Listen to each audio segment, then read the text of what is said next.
Hi everybody, Dan Illman, Matt Bernier. The feature race at Santa Anita on Sunday, race number 8. We're going down the hill at about 6.5 furlongs. It's the Clocker's Corner Stakes. $70,000 is the purse. You can bet the race with a DRF Bets account. Sign up at bets.drf.com, deposit $50, immediately bet with $200. Here's the field for the Clocker's Corner. It is a restricted event. 5-2 morning line favorite, Matt, is the number 7, Conquest Tsunami. Conquest Tsunami's career turned around when he was shipped to the Peter Miller barn at the beginning of 2018, and he got his first taste of downhill racing. He's been excellent on the downhill. He's done a lot of racing recently. Third start of the month for Conquest Tsunami. Which, I mean, for a horse of this caliber seems unheard of in this day and age. 3 times in a month, that's crazy talk. But I have to be honest with you, I thought he ran really well in the Hernandez, given the pace situation in there and who he ran into. Caribou Club is in very, very good form. Stormy Liberal, we know what he's capable of on his best day. He's the champion turf horse now.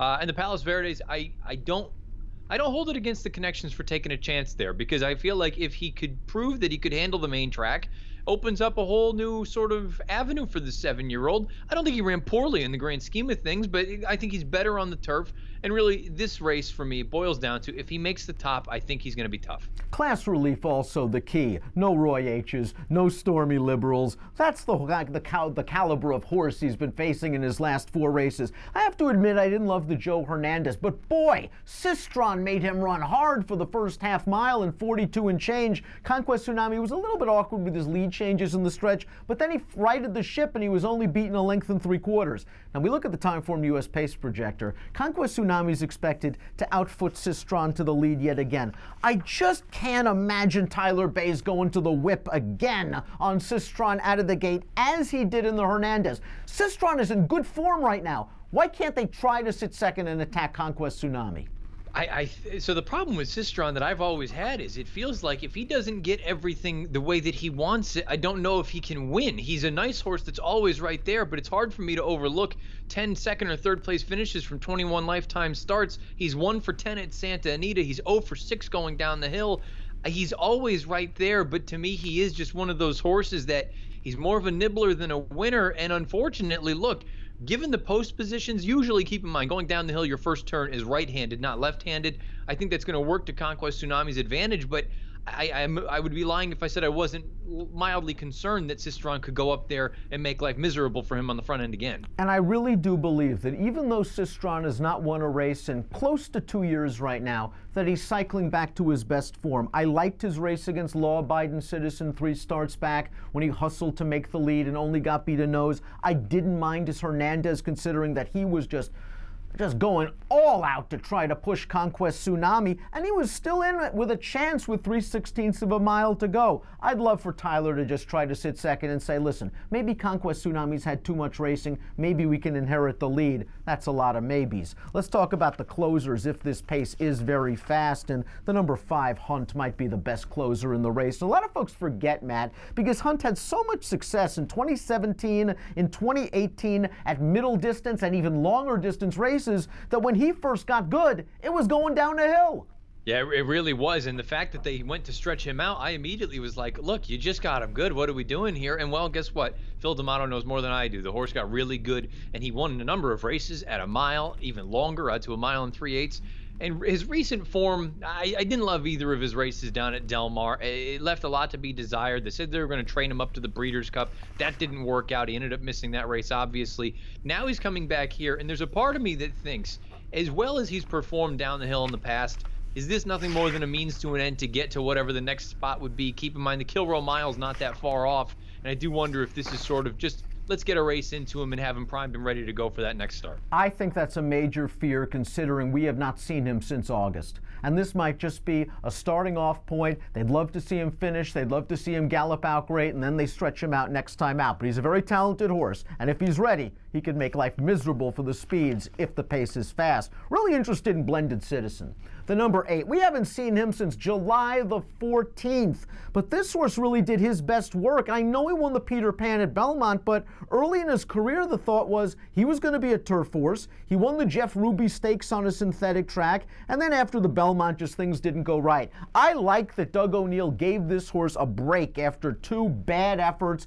he might come back firing, but he's another horse, like Hunt, that might be prepping for something longer.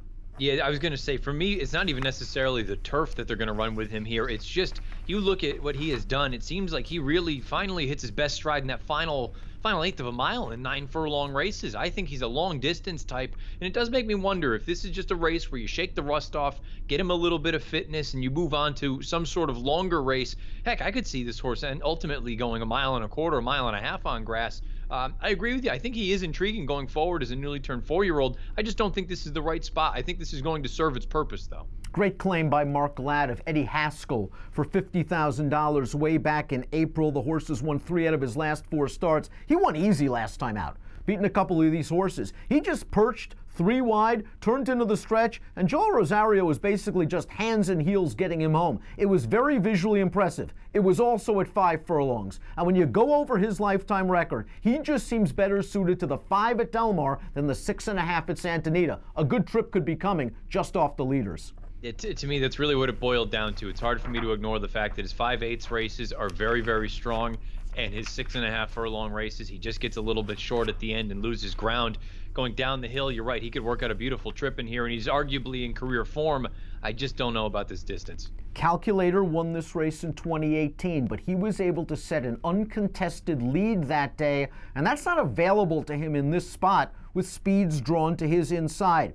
I tried to make a case for him based on his back class, based on the fact that I don't think he needs the lead to be successful. But his last few races have just been so bad that I wonder if Father Time's catching up with his 7-year-old. Yeah, and keep in mind, too, this was a horse early in his career that had a really major injury, and he missed a long time. He missed basically his entire 3-year-old campaign for the most part.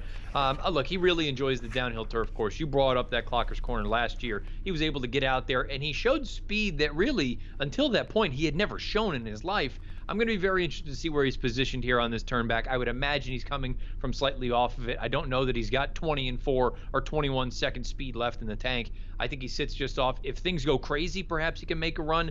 I don't know where he is from a form standpoint. First time down the hill for the 4, Secretariat War. We easily outran his 72-1 odds. Most recently in the Grade 2 Seabiscuit, up close to the pace, and it took a sharp horse and Caribou Club to run him down late. Now, he has run well sprinting. Couple of 7 furlong races at Kentucky Downs, 1 7.5 furlong 2-turn race at Gulfstream. That's different than what he's going to get going down the hill here, but this is another horse with a little bit of tactical speed, and he and Eddie Haskell might be working out good trips. He's interesting to me because we always talk about it. Horses that have a little bit of tactical speed going longer and can be relatively close, usually they're not completely outrun going down the hill. I could see him being mid-pack. You brought up that Seabiscuit. Initially I said, how good could that race be? It's come back quite strong. You've had a number of next out winners out of that race, including Caribou Club, who are in that 105 in the Hernandez. I just think there's a real scenario where maybe Secretariat War doesn't win this race, but I could see him hitting the board. Class and distance might be the issue for the 1 Regal Born, although I'll be very hesitant to knock any horse that's hit the board in 15 of 19 lifetime starts. The connections are taking a shot here, but he's more of a 5 furlong Northern California horse. Yeah, I don't blame the connections for taking a chance in this spot, but at the end of the day, this looks like it's a little bit tough. He hasn't been able to get through the N2X level. Forget about Stakes Company. What has happened to Publius Cyrus? He started his career as a 2-year-old with a big amount of potential, winning the Eddie Logan. Then he won the Baffle in his 3-year-old debut. Then he went away, and he's come back with 4 stinkers. He has run well down the hill in the past, but in the Hernandez, he did no running. Is this just simply a situation that he was a very precocious 2-year-old? He got hurt, they caught up with him, and he's sour? I think it could be a combination of those things, or the way that I looked at it was, we talk about it so often. I think we take for granted how often these horses get hurt, come back, and they still run very, very well. I do wonder if something went wrong with Publius Cyrus, and you know what, unfortunately, we've seen it with other athletes in other sports. Sometimes you just don't come back the same as you once were. I hate to say it, I wonder if that's the case with this horse. Let's take a look at our top picks for the Clocker's Corner, the feature at Santa Anita on Sunday. We're both going with Conquest Tsunami, but the key to this race is Sistron. We'll know after the first quarter mile if we're in trouble, because if Tyler is once again intent on pushing Conquest Tsunami, Conquest Tsunami could be in a little bit of trouble. Give me numbers. Yeah, I'm going to go 7-4-5-9 in here. I agree with you. I want Sistron to just leave me alone on the front end, let Conquest Tsunami go. I'm most interested in Secretariat War at a little bit of a middling price underneath. We love those cutbacks going down the hill. Secretariat War fits the bill. 7-5-2-3 for me. Interested to see what Hunt does off the long layoff in the Clocker's Corner. Bet this race and this card with a DRF Bets account. I order you to. Deposit 50, bet with 200. Sign up at bets.drf.com.